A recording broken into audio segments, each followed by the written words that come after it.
Hey guys, what's up? Aaron here, finally back out in California with my man Kaz behind the camera. Wanted to bring you some good content, wanted to make a couple videos, and in this first video what I'm going to do is do a quick run through of what a weekly training schedule should be like for June and July. Now I know a lot of you guys are going to summer camps, a lot of you guys have training and lifting with your school, so obviously this is a very general outline that's going to help, kind of structure, but again, you need to adhere to what your school wants, your strength coach wants, your team wants. You have to build around what your program is doing back home. You also have to build around travel for college camps. So again, I'm going to give you what I would be doing if you're a typical, high school kid at home, living in your town, doing your thing, with a general high school rule. We'll talk about if you have lifting in the morning or if you have lifting in the afternoon, and we'll just give you a quick run through of what I would do. So here we go.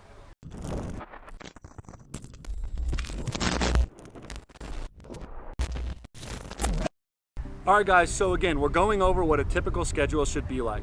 First things first, we're gonna go over, we're gonna start on Mondays, work our way to the weekend, okay?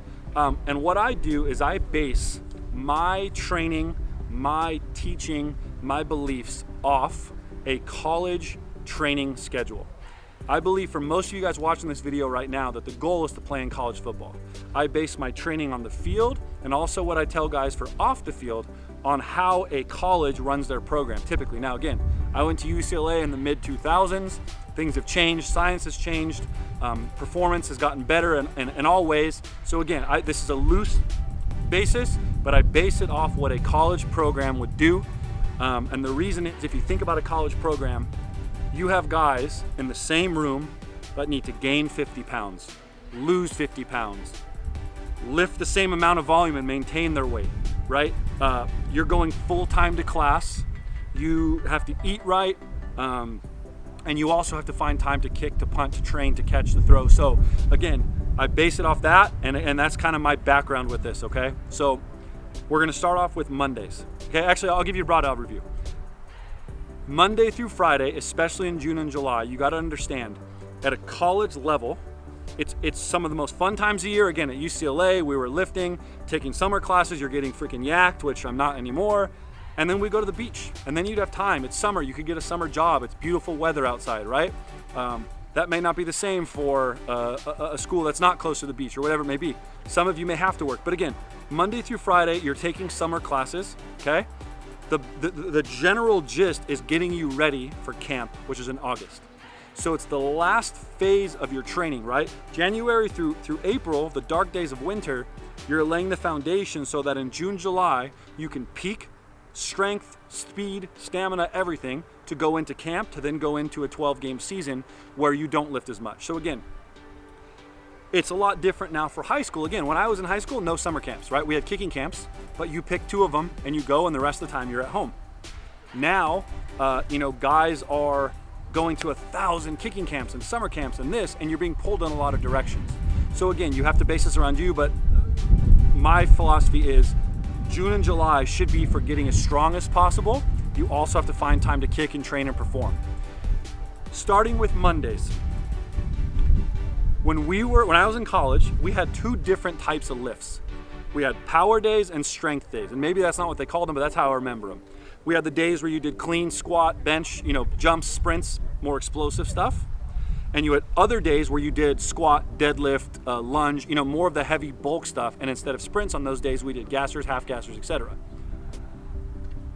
Mondays and Thursdays were the power days. Tuesdays and Fridays were the strength days because we had Wednesdays off and then we had the weekends off. So on days we did the big heavy squats and deadlifts and you're super sore, you had a day off or a weekend off. Now, from a training perspective, you have to base your kicking around when you're not going to be uber sore. Now, if you've been lifting properly, running properly over the last few months, you should have a good foundation and soreness won't be as bad as it was, say, 3 or 4 months ago. But my thought is, right now you should be kicking and punting. We'll say punting because kickers are weird. At least 3 days a week, okay? The easiest way to say it would be go Wednesday, Saturday, Sunday, and you lift and run Monday, Tuesday, Thursday, Friday. The problem is, even the Lord rested on the 7th day, right? You need a day off to clear your mind, to be a kid, to just rest your body, clear your mind. So in reality, you're probably gonna have to punt and kick at least 1, if not 2 days that you also have lifting and running. So I think Monday would be a day, you're coming off Sunday, rest, that if you're gonna do both in one day, Monday should be a day that you punt and work out. If you have a morning lift at your school, you're not gonna go punt at 5 a.m. before your lift. Punt as late as possible to give yourself the most amount of time to recover between lifting and punting.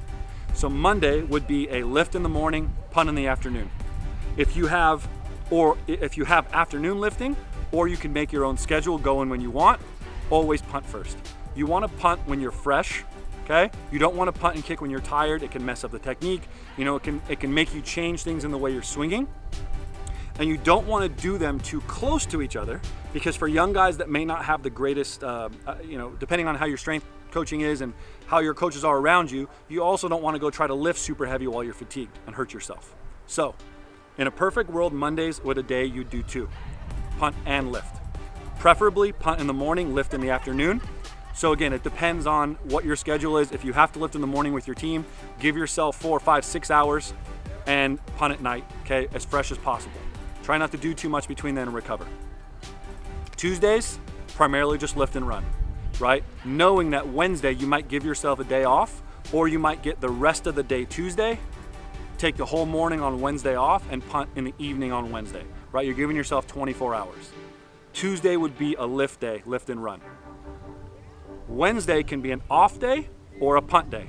Okay, again, some of you might have 5 days a week of lifting and running, you gotta adhere to your school. But for me, Wednesday is always a rest day and then punt in the evening. So you've given yourself Tuesday night, all day Wednesday to relax. Wednesday you get a nice fresh leg session to punt. Thursday is like Monday, it's a power day.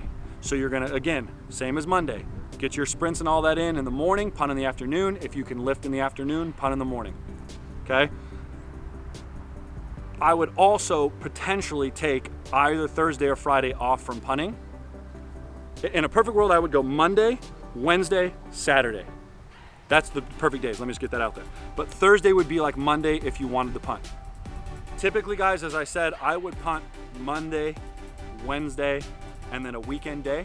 If you wanna add a fourth day, for me, I would go, Monday, Wednesday, Thursday, Saturday. I do think that there is some sort of benefit to going 2 days in a row, because again, we are preparing for camp, where a lot of coaches, as we all know, in high school, even at the college level, may try to condition your leg a bit, and you might have to be kicking multiple days in a row. So there is something to doing back-to-back days. I'm just a believer that right now, your main focus needs to be as equal, gaining strength, getting strong, as it is punting and kicking. For those of you guys that are going to college camps, obviously this may not make a lot of sense, because you might have camps on a Monday, Wednesday, Thursday, and you got to kick around that. My biggest advice to you guys is recover, okay? Thursdays are like Mondays on those power days.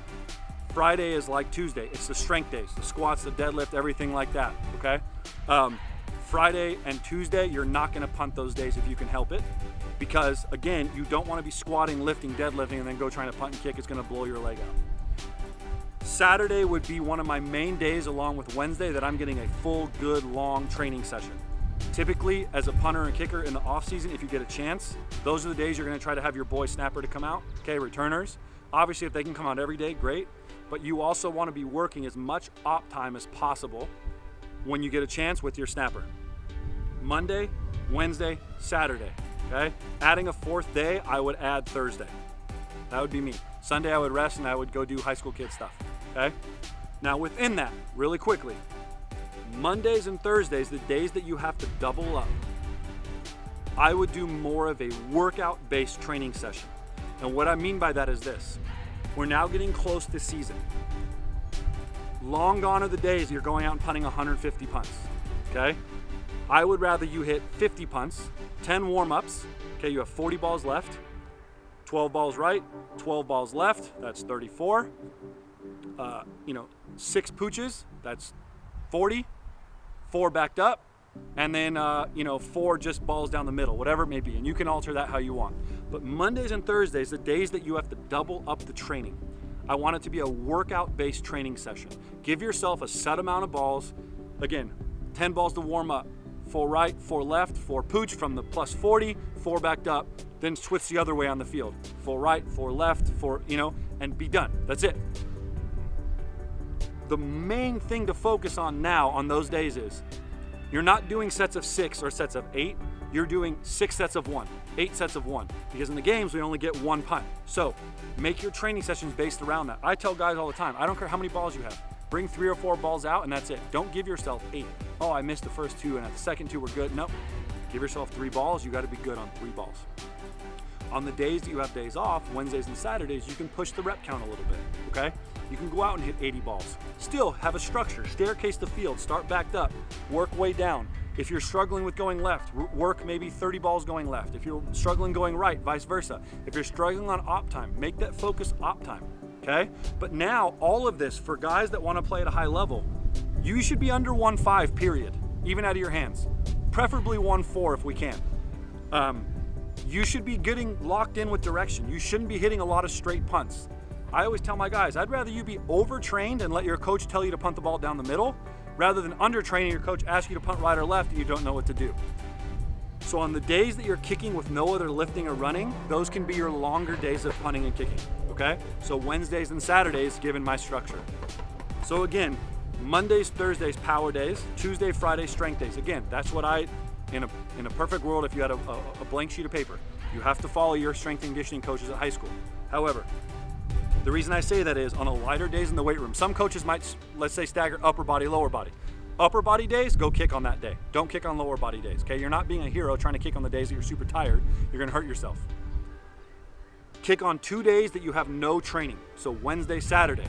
If the only days you don't have training are Saturday, Sunday, then maybe you kick on the 2 upper body days, the 2 lighter days, Tuesday, Thursday, and then you do Saturday, Sunday.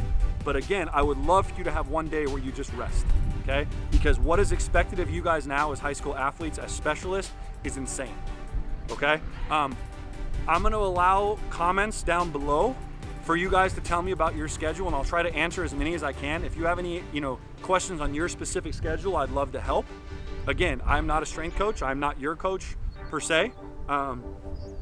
You have to adhere to your school's recommendations. But in an ideal world, 1 to 2 days of kicking, 2 days of kicking minimum on off days. If you can have a third off day, great. And at least 1 to 2 on days that you have something, but preferably the lighter days of lifting and conditioning. Also, at least once a week, try to go back-to-back days, okay? In just a basic blueprint. Monday, Wednesday, Thursday, Saturday, kick, right? You're getting your conditioning in, you're getting your lifting and running, etc. Again, in the comments below, please, if you have any questions about your schedule, reach out to me. Let me know, and I'll try to tell you the days that I would punt or I would kick. I really appreciate all the subs. We're at 1.7K now. Again, you guys, I'm not making any money doing this. Cosme and I have been grinding since the beginning. Lost Flores Park, where we filmed a bunch of videos, is right over there. We do this because we enjoy it. He does a great job editing for me. I've been trying to edit at home, but you can tell the quality's not as good because I'm doing the camera and the editing and I suck. So I appreciate all the love and support. Keep sending me ideas for videos. I got this from Finn Rudd, the punter at UC Davis, talking about schedule. So here's the blueprint. And again, any questions about your specific schedule, leave them down below, and I'll holler at you guys soon, man. Again, please subscribe on Instagram, on YouTube, and then follow me on Instagram and Twitter at the Punt Factory. Keep showing love, and I'll keep making videos, and I appreciate you guys. Peace.